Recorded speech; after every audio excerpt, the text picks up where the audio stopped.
श्री महाप्रज्ञ गुरवे नमः।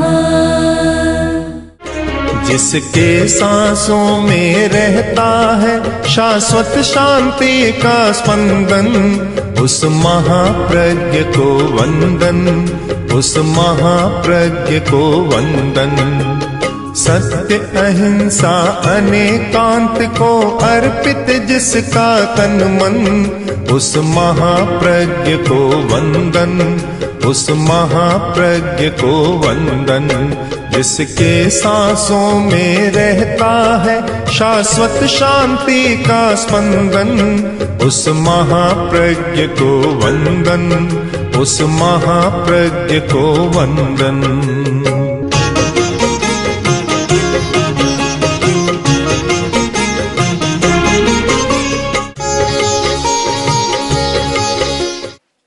विश्व के सामने अनेक समस्याएं, एक व्यक्ति के सामने भी बहुत सारी समस्याएं, समाज के सामने भी बहुत समस्याएं, राष्ट्र और विश्व के सामने भी बहुत सारी समस्याएं हैं। और समस्या इस द्वंद्वात्मक दुनिया में स्वाभाविक है। ऐसा हो नहीं सकता कि कोई द्वंद्वात्मक दुनिया में जन्म ले और समस्या से मुक्त रह सके, ऐसा संभव नहीं है। तो आदमी समाधान भी खोजता है और समाधान करता भी है, किंतु समाधान का दर्शन हमारा सही हो।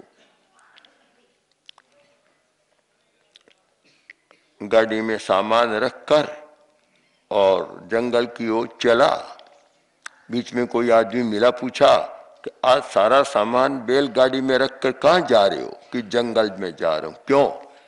कि गांव में गंदगी बहुत है। उसने कहा भले आदमी वापस चलो, जंगल को तो साफ रहने दो, तुम जाओगे तो जंगल में भी गंदगी पैदा हो जाएगी।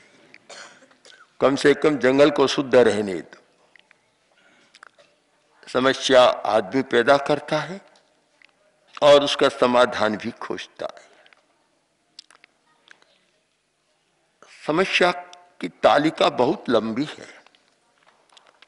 अगर कोई मुझे पूछे कि सबसे बड़ी समस्या क्या है, सामान्यतः मैं सुनता हूं गरीबी बहुत बड़ी समस्या, मैं स्वयं कहता भी हूं, और भी बहुत सारी समस्याएं, पर मूल में जाकर देखूं तो सबसे बड़ी समस्या है डर। आदमी डरा हुआ है। दो खेमे होते, एक डरने वालों का और एक डराने वालों का, या एक डरने वाले का और एक न डरने वाले का, तो निर्णय करने में बड़ी सुविधा होती। आज की चीज तो यह है कि दो राष्ट्रों के पास शस्त्र है, परमाणु अस्त्र है, एक दूसरे से डर रहे, प्रयोग नहीं कर रहा है। बड़ा आश्चर्य है कि परमाणु अस्त्रों का प्रयोग कोई कर नहीं रहा है। और इस आधार पर बहुत सारे युद्ध शास्त्रियों ने निष्कर्ष भी निकाल लिया कि वर्तमान की शांति का अर्थ है शस्त्रों का संतुलन। का शस्त्र का संतुलन, इसलिए युद्ध नहीं हो रहा है। अगर यह संतुलन नहीं होता तो युद्ध कभी का हो जाता। ये काल्पनिक हमारी जो अवधारणाएं हैं बड़ी खतरनाक हो रही है। डर रहा है आदमी। ऐसे लोग बहुत कम है जो डरते नहीं है।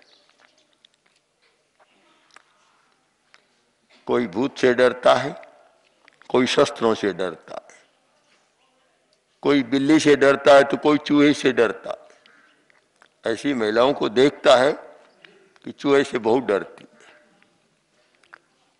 ऐसे आदमियों को देखा है जो छिपकली से बहुत डरते।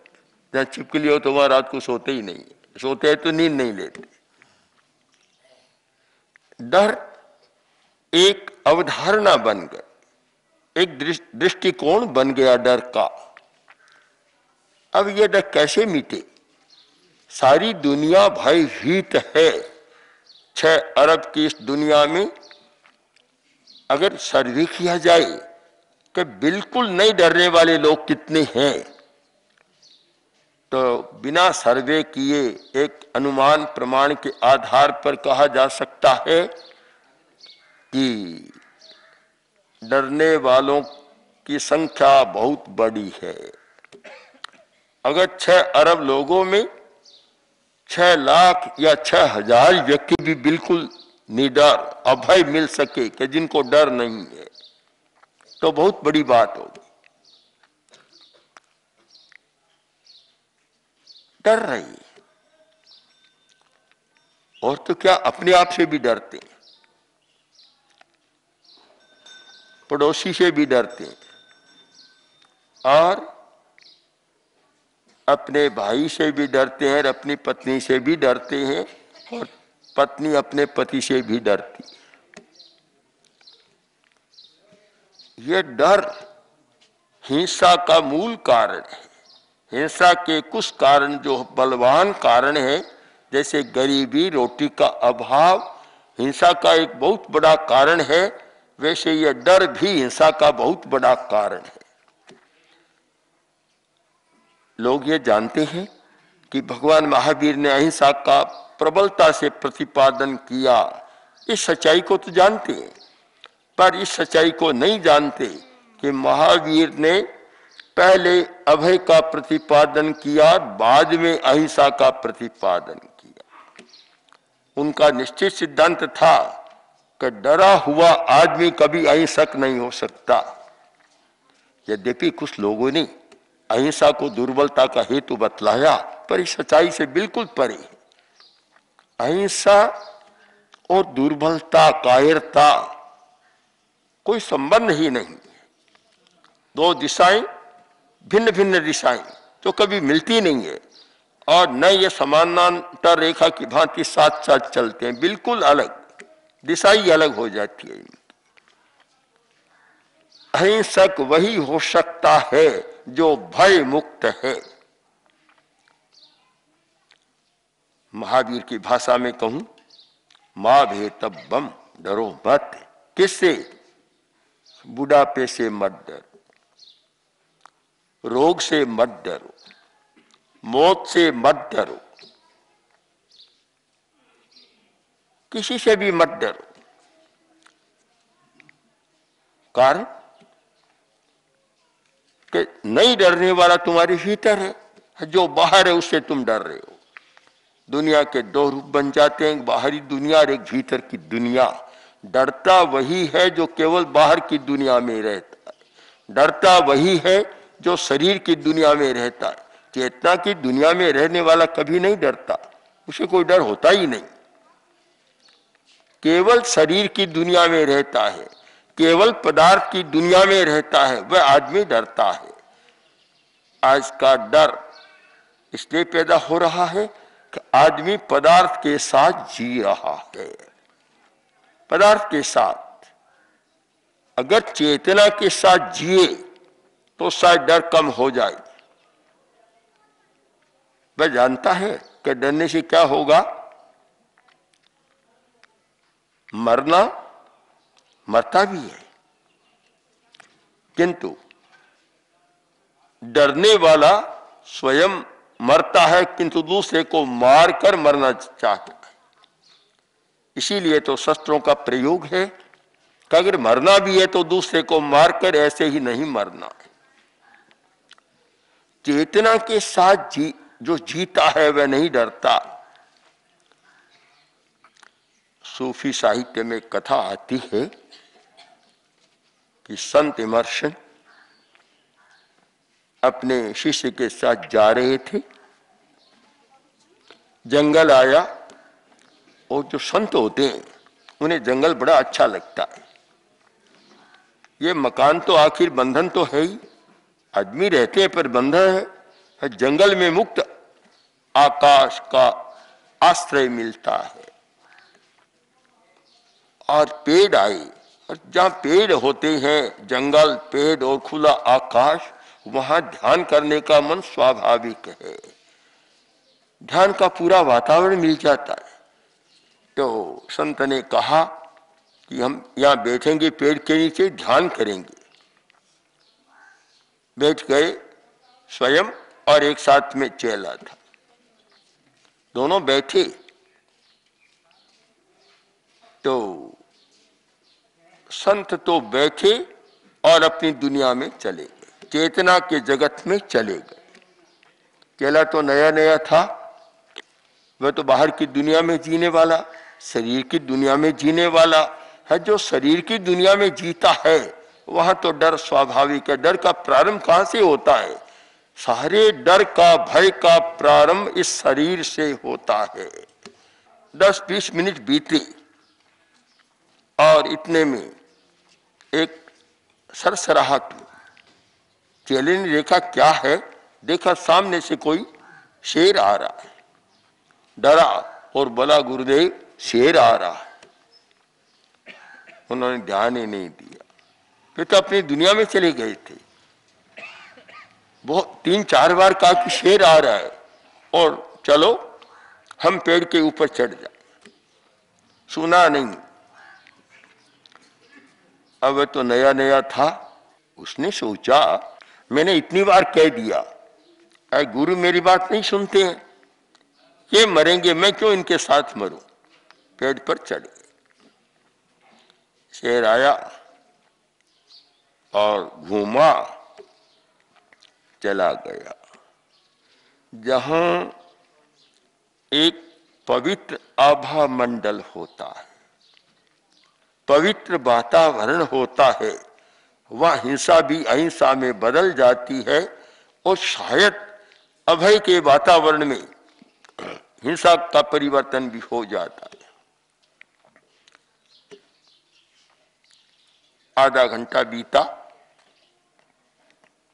शेर दूर चला गया। वह चेला नीचे उतरा, गुरु ने भी ध्यान पूरा किया और बोला, गुरुदेव शेर आया था और मैंने इतनी बार आपसे कहा, आप उठे नहीं। गुरु ने कहा कोई बात, 2-3 बार कहा, आपने मेरी बात पर ध्यान नहीं दिया। कोई बात नहीं, खास बात नहीं, चलो। वहां से चले, गांव के पास पहुंचे और गांव के बाहर पता नहीं क्यों एक गंदगी का ढेर रहता है, मच्छर भी बहुत। एक मच्छर ने गुरु के कंधे पर काट लिया और गुरु उसे खुजलाने लगे और बोले, देखो मच्छर काट गया। थोड़ा समय लगाया, कुछ कहा, चेले को हंसी आ गई। गुरु ने पूछा, तू हंसा क्यों? कह नहीं गुरुदेव ऐसे ही। कहने सही बता, हंसा क्यों? तो बोला, गुरुदेव आश्चर्य की बात है, जब शेर आया तो आप डरे नहीं और एक मच्छर ने काट लिया और ऐसा लगता है कि झुंझला उठे, आप डर गए थोड़े। गुरु बोले कि तू समझता नहीं है, तू जानता नहीं है, उस समय मैं मेरे परमात्मा के साथ था, अब तेरे साथ। हम कब किसके साथ रहते हैं? अगर केवल शरीर के साथ रहते हैं, जड़ के साथ रहते हैं, जड़ता के साथ रहते हैं, तो भय ही भय, भय के सिवाय कुछ नहीं होता। और जब हम अपनी चेतना के साथ रहते हैं, आत्मा के साथ रहते हैं, चाहे कहो परमात्मा के साथ रहते हैं, वहां कोई भय नहीं होता।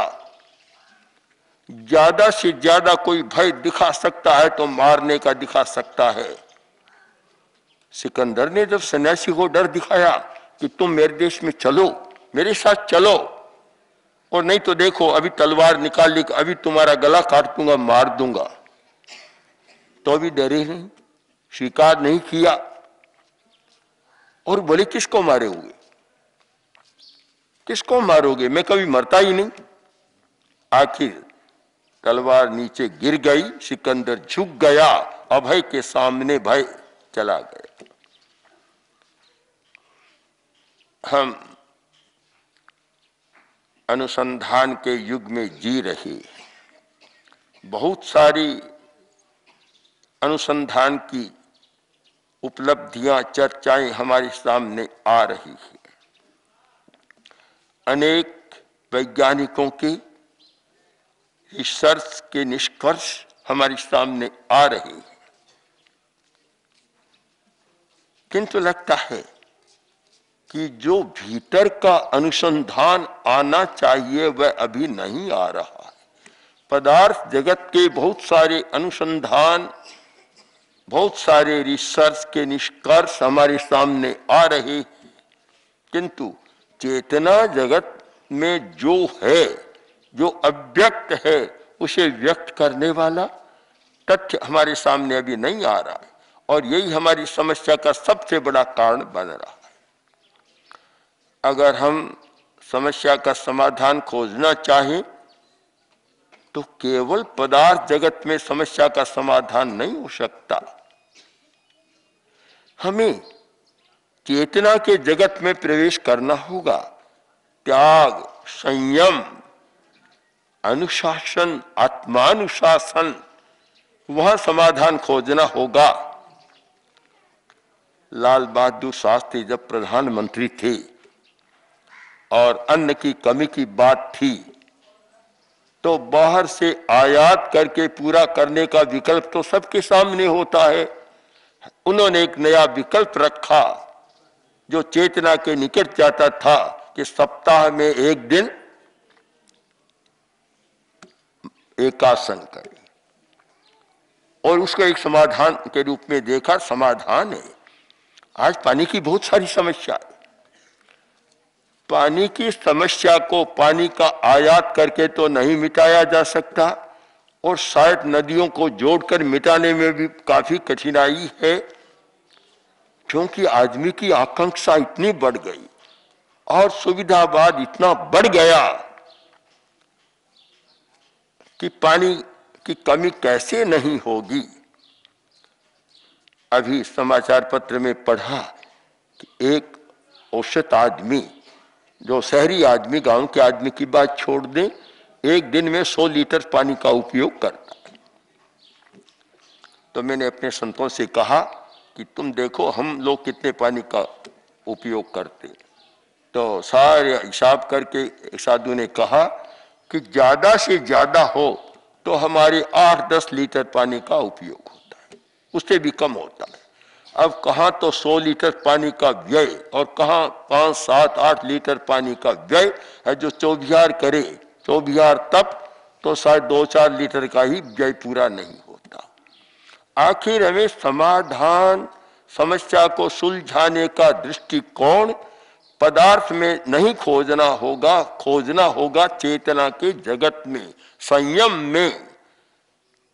मैं मानता हूं कि आचार्य तुलसी ने अनुव्रत आंदोलन के साथ जिस घोष को मान्यता दी कि संयम खलु जीवनम, ये आज की समस्या का बहुत बड़ा समाधान है। हम जीवन को संयम में खोजें। सुविधावाद, अपव्यय, व्यय, अनावश्यक उपयोग और अनावश्यक भोग में हमें समाधान नहीं मिलेगा। आखिर मिलेगा कहां?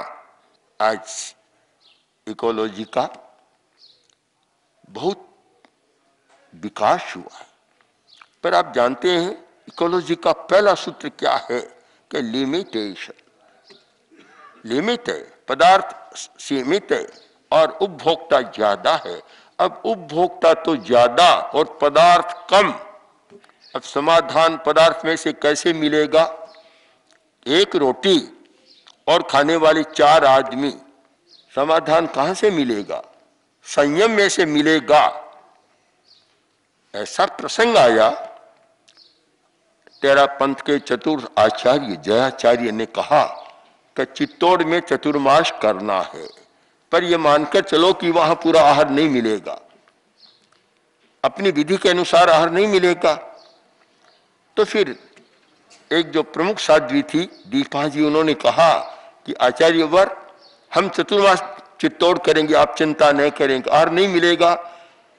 एक साध्वी बोली 4 महीना तपस्या करूंगी, आहार करूंगी। कितनी साध्वियां बोली? कितनी? अनेक साध्वियां कि 4-4 महीना हम आहार नहीं करेंगे। और हमारे यहां होता है 4 महीने तक तपस्या कर रहे थे। चतुर्मास हो गया, आहार की समस्या आई नहीं। कैसे नहीं आई? अगर भोजन करते सब तो उतना आहार मिलना मुश्किल था विधि के अनुसार। किंतु जब अनेक साथियों ने कहा हम 4 महीना आहार ही नहीं करेंगे, समस्या का समाधान हो गया। समस्या का समाधान केवल पदार्थ में न खोजें, केवल पदार्थ जगत में न खोजें। समस्या का समाधान पदार्थ के संयम में, त्याग में खोजें, जो अध्यात्म की एक प्रणाली रही है, जो एक भारतीय चिंतन का निष्कर्ष रहा है कि आप पदार्थ का विस्तार कर और विश्व की समस्याओं को नहीं सुलझा सकते। अगर आपको समस्या को सुलझाना है और शांत करना है तो यह समाधान खोजना होगा। इसलिए हमें दोनों दृष्टियों से सोचना है कि बाहर भी और भीतर भी। बाहर की समस्या को बाहर के ढंग से सुलझाएं, पर जो समस्या बाहर से न सुलझ सके, पदार्थ से न सुलझ सके, उससे अध्यात्म के द्वारा, संयम और त्याग के द्वारा सुलझाने का प्रयत्न करें तो शायद बहुत समस्याएं सुलझ सकती है। पर पता नहीं क्या आज के विद्यार्थी को बाहर से सब कुछ सिखाया जाता है, पर भीतर जाने की बात, भीतर में समाधान की बात और भीतरी समाधान से समस्या को सुलझाने की बात हमारे कुलपति या वाइस चांसलर या जो प्रिंसिपल ये बता ही नहीं रहे, पढ़ा ही नहीं रहे, नहीं पढ़ा रहे। मुझे याद है आचार्य तुलसी जयपुर में विराज रहे थे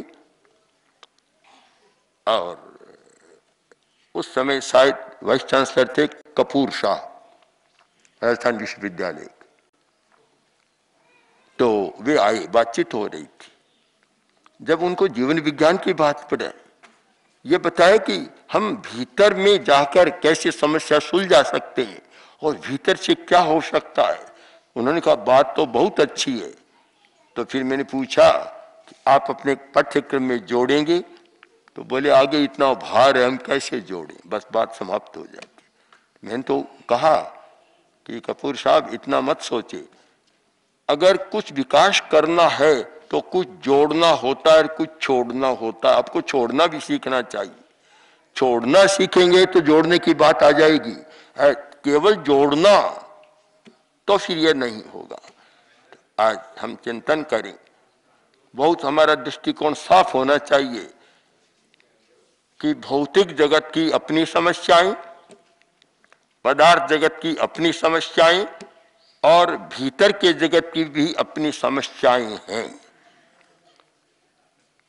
हम महर्षि कौत्स ने एक कमंडलू सामने रखा और अपने शिष्यों से पूछा कि बताओ कमंडलू खाली है कि भरा हुआ है। एक शिष्य आया, बोला गुरुदेव कमंडलू खाली है।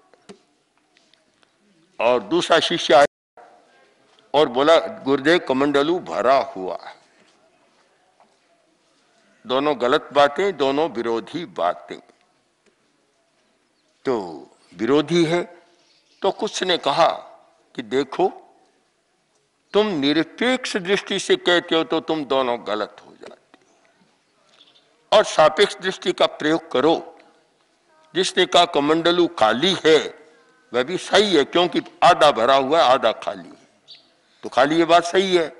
और जिसने कहा कि कमंडलू भरा हुआ है वह भी सही है, क्योंकि आधा भरा हुआ है। दोनों को मिलाओ तो बात सही हो जाएगी, और दोनों को अलग अलग रखो तो दोनों झूठ हो जाओगे। मुझे लगता है कि आज की वर्तमान की बहुत सारी समस्याओं को अगर हम अनेकांत की दृष्टि से, सापेक्ष दृष्टि से सुलझाने का प्रयत्न करें तो काफी हल हो सकता है। इसलिए हम सच्चाई को जानने के लिए और समस्याओं को सुलझाने के लिए अहिंसा और अनेकांत, सापेक्ष और समन्वय दोनों दृष्टियों का प्रयोग करें। काफी समस्याएं सुलझती है। और मैंने 3-4 वर्ष की अहिंसा यात्रा में अनुभव किया कि हमने जहां जहां समस्या थी सापेक्ष और समन्वय दृष्टि का प्रयोग किया। जो समस्या बड़ी लग रही थी, घंटों में सुलझ गई। जो लग रहा था कि ये समस्या भी सुलझने वाली नहीं है, कुछ समय में सुलझ गई। इसलिए अगर आप सही अर्थ में समस्या को सुलझाना चाहते हैं तो अहिंसा, करुणा, संवेदनशीलता, समन्वय और सह अस्तित्व, इन सूत्रों का उपयोग कर समस्या का समाधान। विश्वास करता हूं कि शायद आप समस्या सुलझाने में और अधिक सफल हो सकते हैं। ओम श्री महाप्रज्ञ गुरवे नमः। ओम श्री महाप्रज्ञ गुरवे नमः। ओम श्री महाप्रज्ञ गुरवे नमः। ओम श्री महाप्रज्ञ गुरवे